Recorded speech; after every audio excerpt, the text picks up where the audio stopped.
talk to you. What is it like for you there? Here, well, wanting solitude. And talk, friendship, the uses of solitude. To imagine, to hear. Learning Braille. To imagine other solitudes. But they will not be mine. To wait in the quiet. Not to scatter the voices. What are you afraid of? What will happen? All this leaving and meetings, yes, but death. What happens when you die? Not scatter the voices. Drown out. Not make a house out of my own words. To be quiet in another throat, other eyes. Listen for what it is like there. What word, what silence, allowing, uncertain, to drift in the restlessness. Repose, to run like water. What is it like there, right now? Listen, the crowding of the street, the room. Everyone huddles together against the crowding, holding their breath against dread. What do you dread?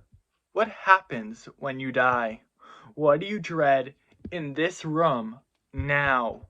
Not listening now, not watching, safe inside my own skin, to die not having listened, not having asked, to have scattered life.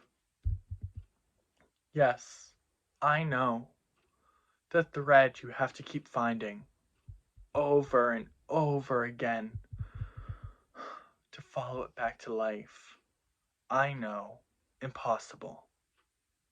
Sometimes. That's a wrap.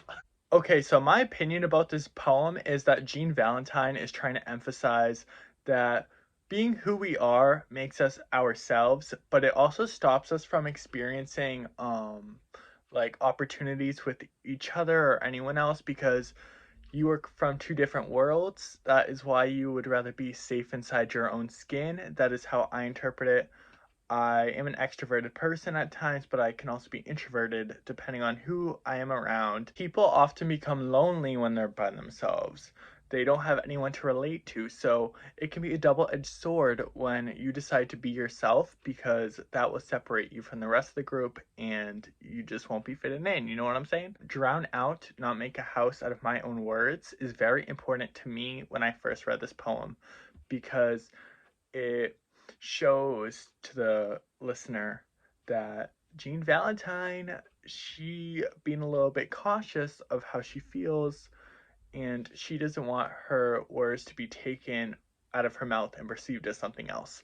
So that is just very good. I also love how Jean Valentine incorporates a lot of ellipses and dashes and semicolons because, like myself, I have the poem memorized, so when I like read it when I'm looking at the sheet, I know when to do these pauses already. It better prepares me and adds more context to the reader because if you know the emotion of the poem, then you can understand. Like if I was reading this poem and I was stuttering like well wanting let me look at it solitude and talk, then I wouldn't really understand it as much as if I'm hearing someone just like boom, boom, boom from memory. So that's why I think, like Miss Sally was saying, that memory is a lost art.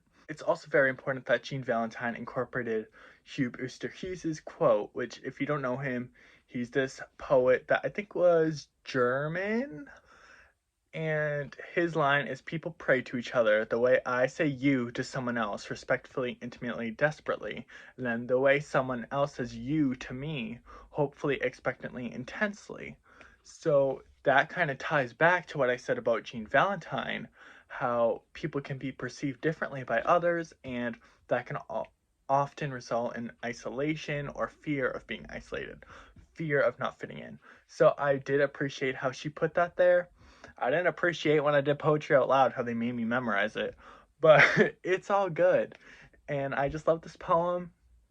That's my analysis. I don't know, I don't want to bore anyone, so that's my analysis.